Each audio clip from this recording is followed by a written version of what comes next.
Sabe aquela pessoa que parece perfeita demais? Ou talvez forte demais? Pois é.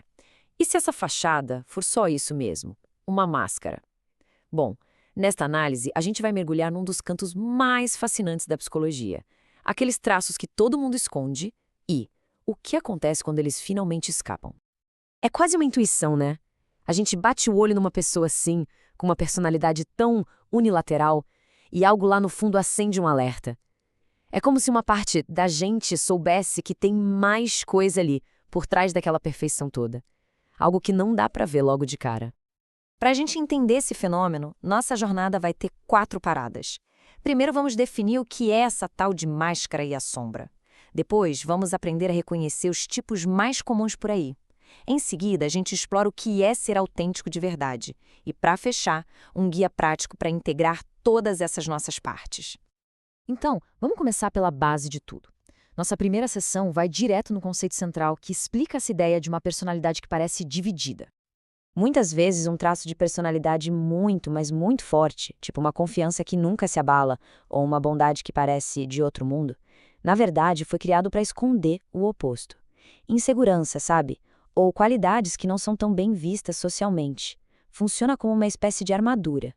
E é para esse lado escondido que a gente dá o nome de sombra. Ela é basicamente tudo aquilo que a gente nega sobre nós mesmos, tudo que a gente joga lá para o fundo da mente, porque simplesmente não combina com a imagem que a gente quer passar para o mundo. Agora, o que acontece quando a gente reprime tanto essa sombra? Ela não some, não, viu? Pelo contrário, ela se revolta. E é aí que a gente vê aquelas explosões de raiva, obsessões ou até comportamentos autodestrutivos que parecem não ter nada a ver com a pessoa. Certo, mas como é que essa dinâmica aparece no dia a dia? Agora a gente vai aprender a identificar a sombra nos outros, olhando para alguns arquétipos que são bem fáceis de reconhecer. O segredo aqui é não se deixar levar pela primeira impressão. A verdadeira estratégia é observar com calma, com o tempo, procurando por aquelas rachaduras na fachada, porque uma hora ou outra elas aparecem e revelam o que está sendo escondido lá no fundo. O primeiro tipo é o valentão, aquela pessoa que projeta uma imagem de durão, de intimidador, para esconder uma sensibilidade que o apavora. Um exemplo clássico era o técnico de beisebol Billy Martin. A marra toda dele escondia inseguranças gigantes e umas mudanças de humor que, de vez em quando, explodiam. Depois, tem o santo. Esse arquétipo constrói uma imagem de virtude, de pureza, que muitas vezes mascara um desejo enorme por controle e por influência.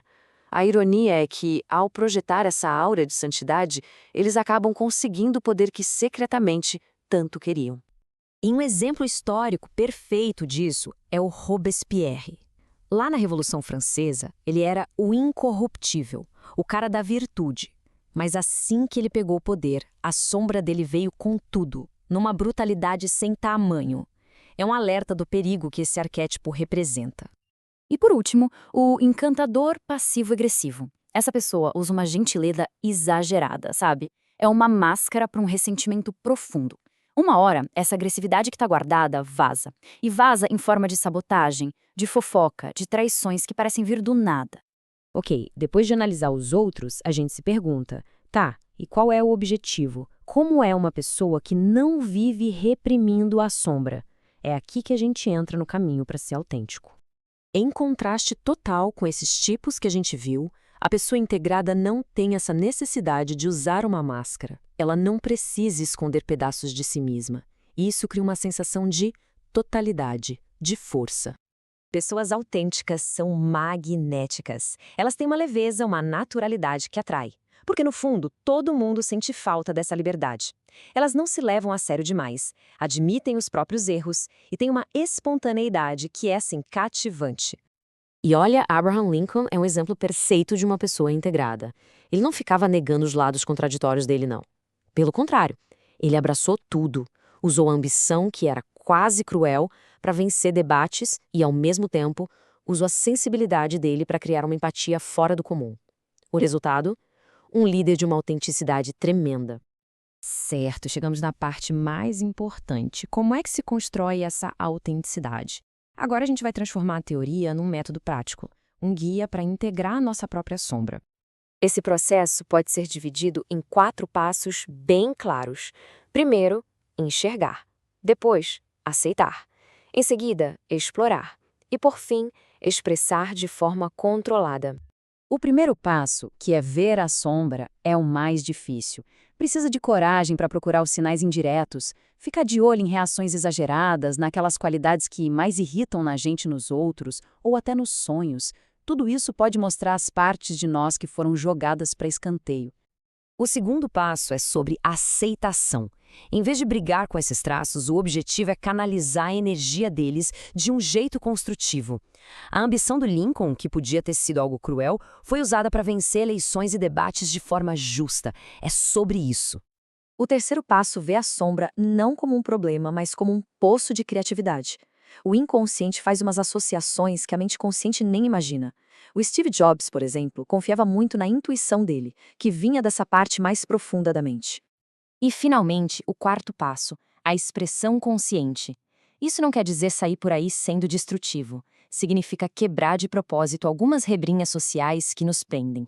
Ser mais assertivo, se preocupar um pouco menos com o que os outros pensam, para poder expressar uma versão mais completa e poderosa de si. O ponto central de tudo isso é o seguinte.